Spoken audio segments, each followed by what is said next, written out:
From times immemorial, nurses have been and continue to be a very important unit of the healthcare delivery system. In the course of their duties, there are many things that happen that would somehow inspire someone somewhere if published. Take this errand with us as we travel across Malawi to tell such stories.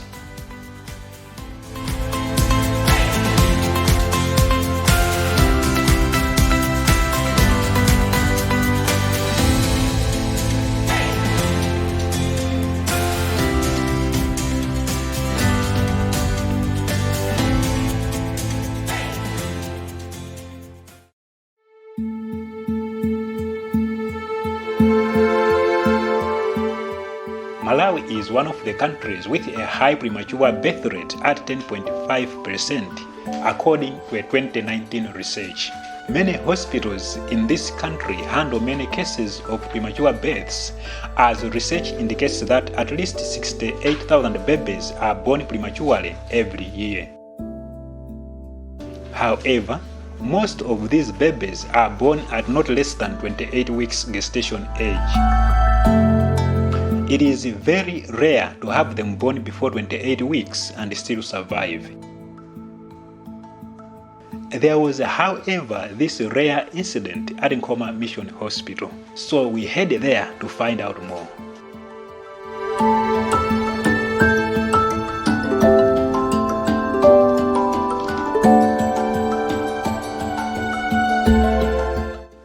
Here, the story told is one of a woman who had premature delivery of twin babies. Normally, delivery has to happen at between 40 and 42 weeks of pregnancy. Ultrasound scan indicated that the woman gave birth at 24 weeks. Ultrasound scanning was done, which revealed gestation age of 24 weeks. A blood score test was also conducted, which indicated that delivery happened at 32 weeks. However, this test is somewhat considered subjective. And in nursery, we did a new blood score, of which is mainly subjective, right? We cannot rely much on it. I would come and the way I'm seeing the baby and also how the baby is presenting, it wouldn't tell me much. Which I can share to the people that this baby born at this gestation age. But we trust anyway for babies of which the mother maybe is not sure of gestation age, or she's not sure when was her last time when she started having menstruation. And according to mom, she said these babies were born at 6 months.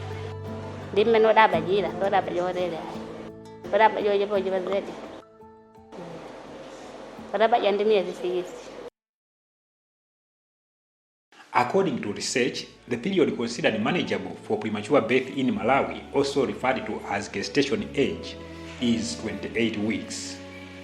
Most likely born at 24 weeks, the babies had several complications. I would dwell much on the first twin, which is the male one.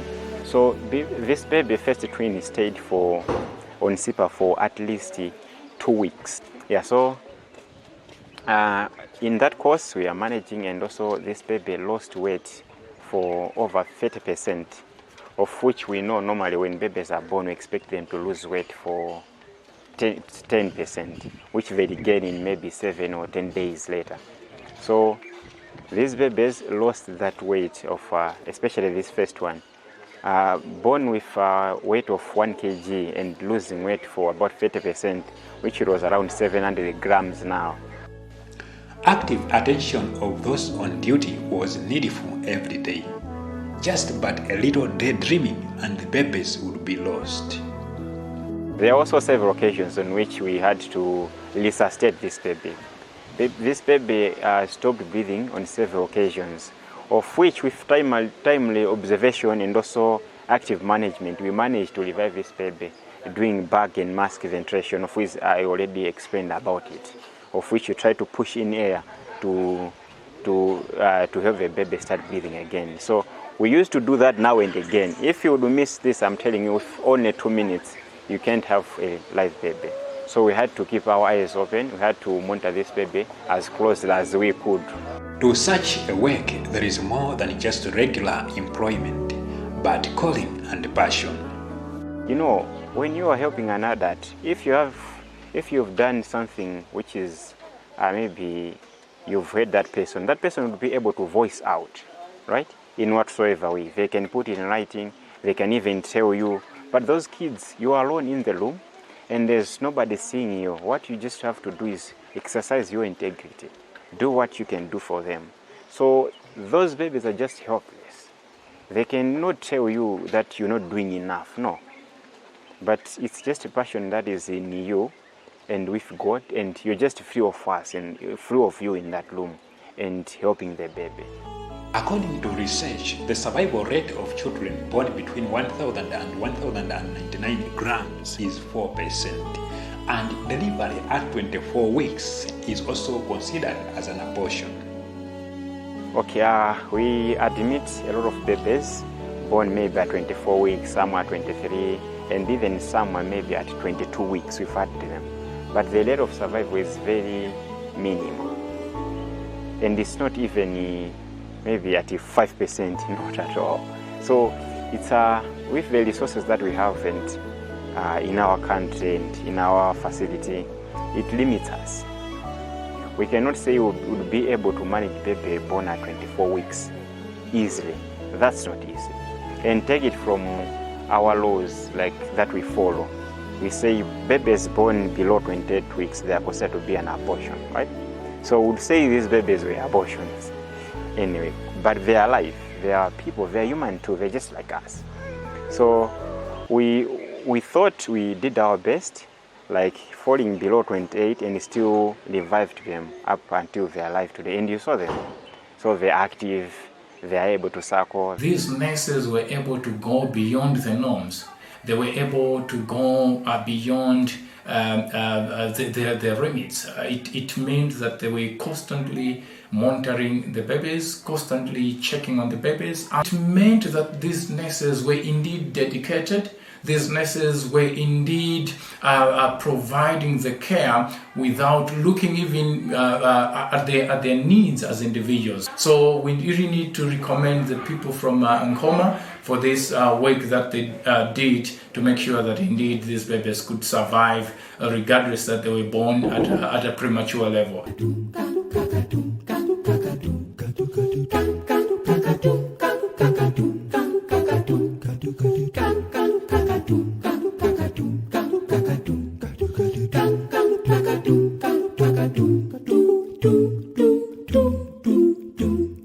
From Nkhoma Mission Hospital, we head northern Malawi, the home of forests and highlands. Our first target destination is at Pere Community Hospital in Karonga district.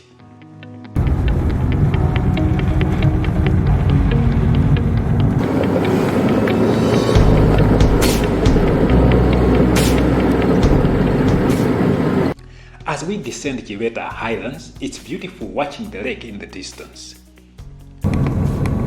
For a moment, we can take our minds off the long tiresome journey through the dangerous meanders as we view the blue waters of Lake Malawi.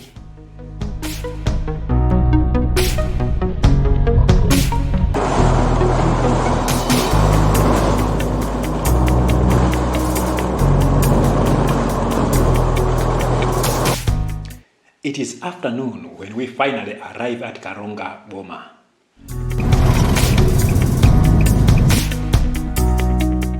Now we can put something into our stomachs and we aren't taking any chances.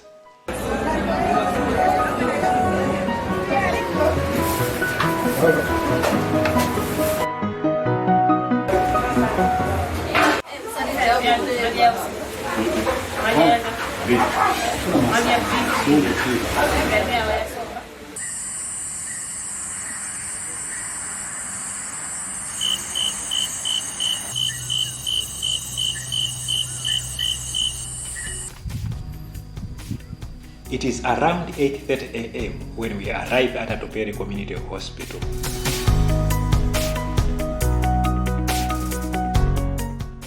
After being conducted to the administration office for a courtesy call, we finally get to hear the story of one by the name of Wasalipa Kanjeli. My name is Wasalipa Kanjeli. I'm a nurse midwife technician here at Federal Community Hospital. I'm also a palliative care provider. And on top of that, I'm also a chairman for Northern Region Palliative Care in Malawi, coordinating committee. Kanjeli was employed as a nurse midwife technician. In the course of his duties, he noted that there are many people who report to the hospital with problems that need palliative care. Mwaramsha? Ndaga. Tatu wakafu? Ndaga. By this time, there was no any department for palliative care at the facility. He thought that somehow there must be a way to help these people. Of course, this meant that he will have to be doing that alongside his day-to-day duties that he was employed for. Nevertheless, he was ready to make the sacrifice. I said we are a team of 3 providers. On my own, personally, on my own, I can't manage. After not to say, I think we need to have a clinic. We went to the management, we approached them, we explained our vision, they acknowledged that.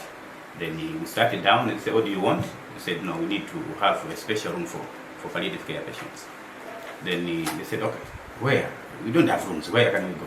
So we said, no, we have this room. So they said, no, you can go ahead. And this is the room that we are in now.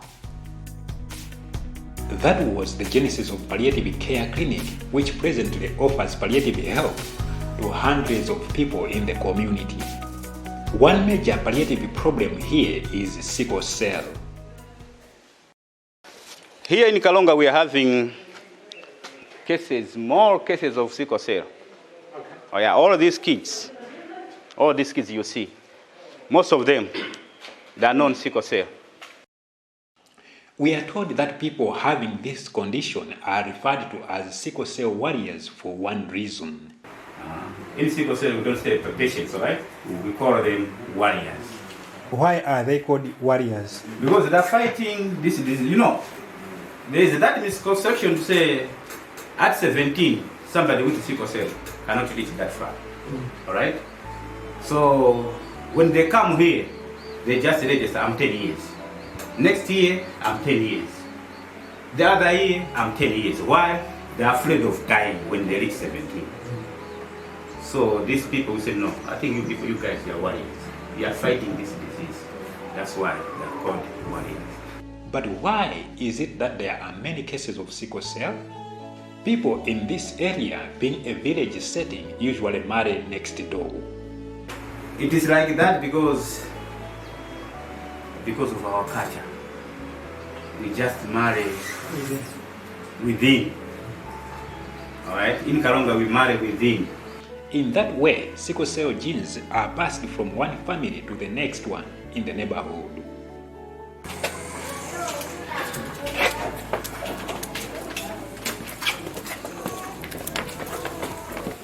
Then, we are led to a garden on the hospital premises.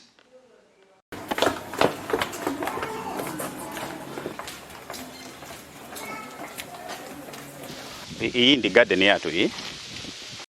Inaseguliwa 2019 February. Providers 3 ndi clinician mmoja. Tinamba kulima muti minimum. Our aim was timafuna kuti tikhale ndi demonstration garden yakuti tizizalamo ma vegetables, ma local herbs, so that ma patient atu aja amene akudwala ma chronic diseases na also tiwaphunzise azika zala mankomo mwawo. You can see these ones. We wanted to have a nursery for trees so that economically we can empower them. We can teach them how to make the seedlings from this. They grow, they sell financially, they become okay.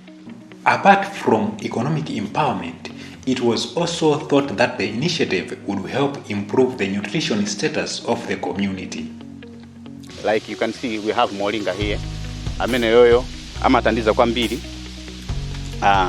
kupanga boost immunity ya ana sickle cell, as well as amene ali ndi matenda osiyana monga cancer of the cervix and other all forms of cancer. Every Thursday, members of the community come to this garden. So what happens in the morning, akabwera kunoko ku clinic ngati lero la chinayi, timabwera nawo kunoko tizapunzise azaone ngati akufuna mbewu timapasa sokuti kumene kutapite nazo kuti kumanyumba azikazana. Tinapunzisa kuti every patient all my guardians akale ndi backyard garden aikemo ziti kumene akapunzira kuno azikapanga implement kumanyumba kwawo ndi. So panopa mwango peza kuti mulibe kantu, but within 2 weeks muona kuti muli green umumu. No inorganic fertilizer finds its way to this garden. Kunoko we don't use fertilizers. We don't use inorganic fertilizer. No. Because my cases amene timakala nawo ku palliative. Amakala kuti they come in because of my chemicals like atina BP, stroke. Ndezi mezi timalesa. We only use organic manure. Chimanga chija organic manure. My vegetables aja organic manure.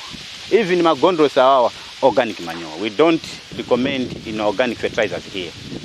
Even kumanyumba kwao they are using organic manure. Among the community members, there is one, Jacob Nsukwa, a lead farmer whom they work hand in hand with in the demonstration garden. Chitoyanga ndi lead farmer. I am a lead farmer. I teach patients about nutrition on the 6 food groups. I also teach about herbs, how to grow vegetables, and how to make manure. Na nkusambizia so kapangiro ka manure. So what motivated you to come up with this idea of having a garden? Because this is rare. I haven't seen this in so many hospitals, but they have palliative care units and all that. I noted to say many people are suffering because of, there are some cases they come up with the issues of taking chemicals. So I noted to say, what if we can just stop them using those chemicals? And what also motivated me was the passion. People with chronic diseases, they are suffering, I tell you. They are suffering. So when I joined this institution, I noticed that there are a lot of patients suffering from chronic illnesses. Malnutrition status, very poor. That's why I came to say, let's have a garden. We should be demonstrating them. We should be teaching them, so that when they reach their homes, they can do the same. As a result, their nutritional status can be boosted when they have this garden at their backyard. Yes. The program of palliative care has helped us here. Many people have been helped very much. Those who were very sick are better now. Those who were visiting herbalists and hospitals losing money in the process are no longer losing money. They are getting help close by. Those who did not know herbs know them now. Those who did not know the eating model of the 6 food groups know now. Nursing has evolved from the time when we used to provide care using lamps during the time of Florence Nightingale, to this time around when we have evolved in terms of education background, in terms of the equipment and resources that we're using for us to provide care. And Atupele Community Hospital is a very good example displaying how innovative nurses are becoming for them to be able to provide comprehensive and quality care to their patients. At Atupele Community Clinic, the nurses are able, within their tight schedule, to provide extra services to their patient. You look at a community hospital, it's a very busy place where you have so many patients that are coming, you have a lot of diseases, a lot of demand in terms of human resource, in terms of material resource. They have very limited resources. But amidst that, these nurses are able to actually open up a garden to supplement on the nutritional requirements of the patient. What an innovation! What it means is this patient, apart from the nursing care, apart from the medical care that they're getting, these nurses, or these patients rather, they're able to get a skill. And this skill is very cheap, reasonable in terms of price. So in terms of innovation, you don't need to go to the sky, for example. You just have to think outside the box and look at the needs that you have at the facility, and then the needs that the patient have at the facility, and then you as a nurse, you should be able to think, what else can we do for us to still be able to provide comprehensive and holistic care to our patients? From Atupere Community Hospital, we head to Chilumba Health Center. There is yet another story worth sharing here.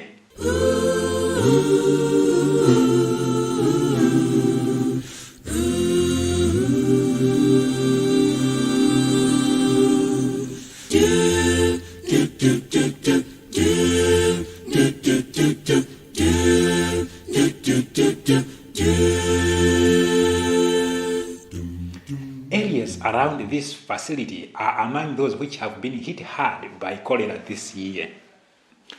This automatically made this health center the hub for cholera admissions, as it is the nearest to the surrounding communities. Our story especially climaxes to one night in which this facility admitted 11 new cholera patients on top of 9 which had been admitted previously, making a total of 20 admissions. This other day we had 11 admissions, but we already have 9 odd admissions in the camp, so making a total of 20 patients. Yeah, it was really challenging that particular day. The situation was very critical as there were few resources and little workforce. So we had 4 people working on that day, 1 nurse, myself, 1 clinician, 1 hospital attendant, and 1 HSA who was responsible for taking the samples, but we were not enough. As you can see, 4 people against the 20 patients who needs fluid replacement as soon as possible. So we had that challenge. In instances where those on beds are passing stools, it required very quick action. The stools needed to be cleared before they get to the next patient on the floor. As you can see, the way it was installed, we have a female patient that side who is passing stools and vomiting profusely, and we have other patients here. And that patient who is vomiting profusely and passing stools uncontrollably is on that side. So you can see the stools was just coming here. Lucky enough, there was teamwork. We had that hospital attendant who was helping us. We had patients all over, and others were sleeping between beds. Yeah, against 1 nurse. Others were sleeping in these spaces? Yes. You can see if one is sleeping here, and the stools were going there. So, hospital attendant had to act so quickly to remove the stools before they go to the other patient. But there was yet another puzzle to be solved. The greatest challenge was that all of the 20 patients were critically ill and needed the fluid replacement as quickly as possible. But there were these 2, 1 pregnant woman and the other male patient, whom I saw that they were really going. Had it been that we did nothing, those patients would have lost them.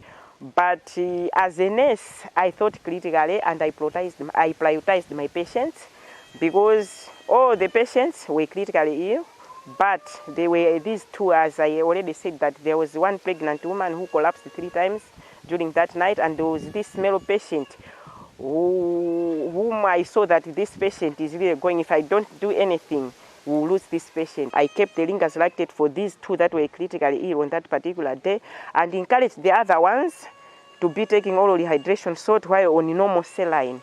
So at the end, all the patients we had on that day, they survived. Yeah, they improved, and they were discharged home.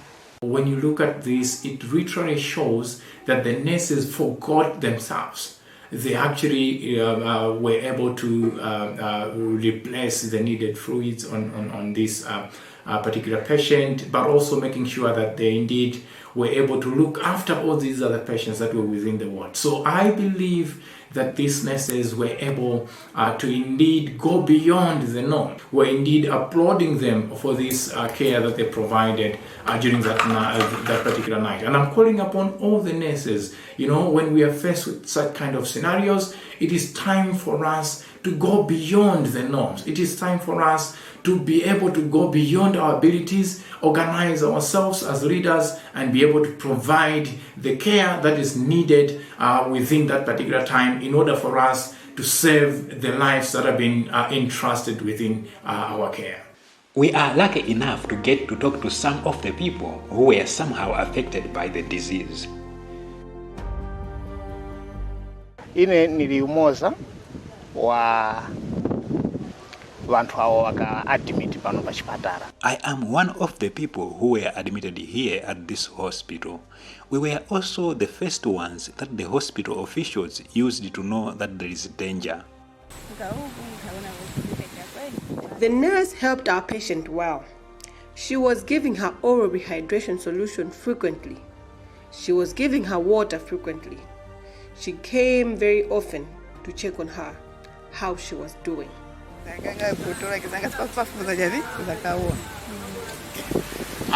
Ise umutikafikira kuno na umutiruhirikira pa chipatala cha pano pa chiti kwa ise ni viungo chomene. Ours is a grateful heart to our doctors and nurses looking at how we were suffering and how we were welcomed here. Because the outbreak came suddenly, and we also did not know that things would change for the better because the number of those infected was big. We thought that even our nurses and doctors would be afraid that they will catch the disease themselves. But they sacrificed themselves. They did not look at the fact that resources or them as care providers were few. I should also recommend the nurses that are providing quality care to our patients, but also Malawians in general. I know there are too many of them, and perhaps we've not been able to record them within this video. This is one of the initiatives that we are doing. We'll be able to scale out to so many parts of Malawi, but I wanted also to recommend you for the good work that you're doing. Please continue doing that.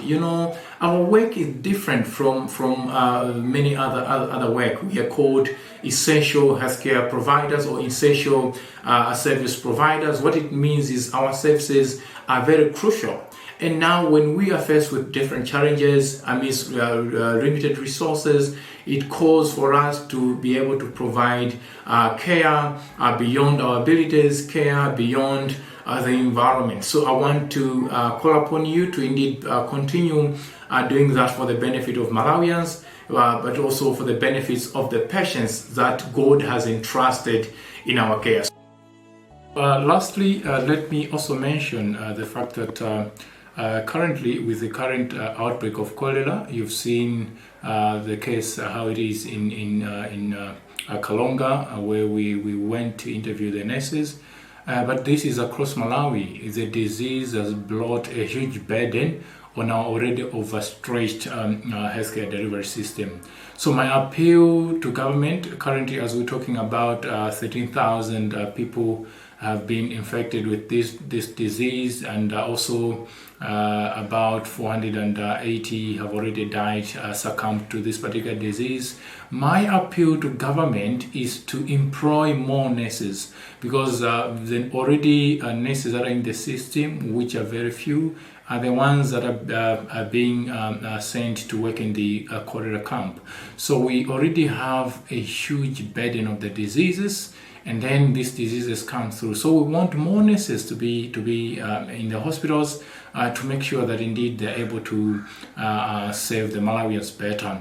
Let me also appeal to all our development partners. We are calling upon you to come in your large numbers to assist our government that indeed we can be able to employ the nurses that are roaming around in our communities. We are calling upon you, Plan International. We are calling upon you, UNICEF, Save the Children, Global Fund, UNDP, and many other development partners. Please come forth and assist us that indeed we can be able to employ the nurses that can assist us, particularly this time around when we are fighting against this pandemic.